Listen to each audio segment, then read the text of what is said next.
Pela terceira vez já encerrei já. Boa tarde, colegas, vereadores, vereadoras. Agradeço ao presidente Egir Salles por ter me concedido a palavra.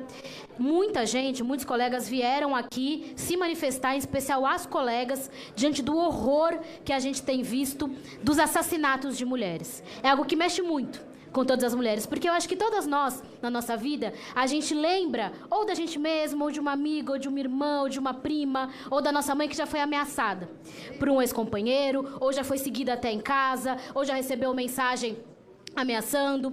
E agora, quando acontece um feminicídio, que a gente sabe que é fruto de um processo longo de violência, é sempre muito doloroso. E eu queria falar sobre esse assunto, mas especialmente sobre o que a gente pode fazer e não está fazendo em relação a esse tema. Não está fazendo por quê? Porque depende do município uma série de políticas de proteção à mulher vítima de violência que não estão sendo respeitados, não estão sendo fortalecidos. Tem um cálculo que foi feito por movimentos sociais, sociedade civil, sobre o quanto a Prefeitura de São Paulo está gastando por mulher para políticas de prevenção à violência, e é R$ 9,00 por ano. Os CDCM estão pedindo pela misericórdia. CDCM não é detalhe, que é o Centro de Defesa e Convivência da Mulher. Os últimos que eu fui, vereador, sabe quem estava pagando o Uber das atendidas? As funcionárias, tirando do bolso. Psicóloga, assistente social, tirando do próprio salário, que já é baixo, para conseguir pagar o transporte de mulher agredida para vir com as crianças até o centro. É essa a situação que a gente está vivendo. Então não adianta o prefeito ou os seus defensores virem falar sobre essa questão se a gente não cobrar por políticas públicas, colegas. A gente tem visto uma diminuição, foi 40% nos últimos anos, de diminuição do orçamento da política para a mulher. Como é que a gente não quer ver um resultado de aumento de feminicídio? É isso que acontece. Quando essa pasta é tratada como detalhe, e é isso que está acontecendo, está sendo tratado como detalhe qualquer coisa. O último da fila da SMADS, é proteção à mulher vítima de violência. É isso que acontece. A gente tem Tainaras, a gente tem a situação da moça da Brasilândia, que foi morta com 2 tiros pelo seu ex-companheiro. Um feminicídio, a gente sabe muito bem disso, ele não acontece assim de repente. Ele geralmente tem sinais que ele vai acontecer.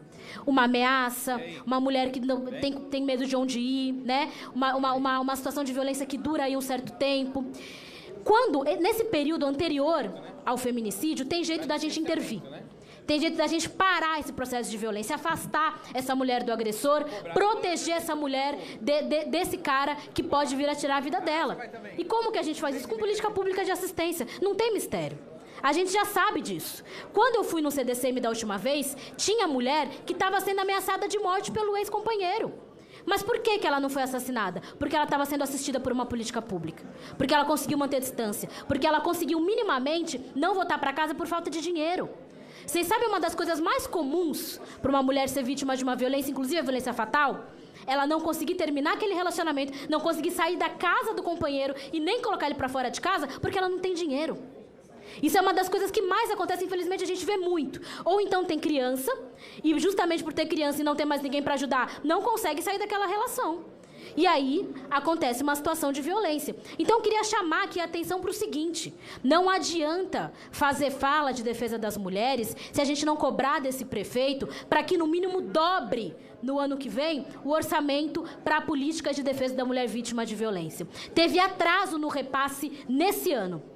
Os vereadores que têm ligação com assistência, aqui o Gilberto, o Bezerra, sabem bem disso. Vocês lembram que teve um atraso no repasse?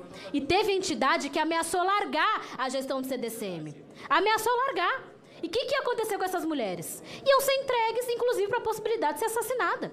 Não é brincadeira. Então, eu queria chamar atenção sobre isso para dizer que a melhor coisa que a gente pode fazer nesse momento é, na votação do orçamento, que vai ser o tema aqui, a melhor honra que a gente pode fazer à memória dessas mulheres que infelizmente perderam a vida, é a gente, no mínimo, exigir dobrar o orçamento às políticas de mulher vítima de violência. CDCM tem que estar aberto. Mesmo a rede básica, CRAS, CREAS, tem que estar funcionando, porque essa mulher tem que ter pra onde correr antes do pior acontecer. Muito obrigada.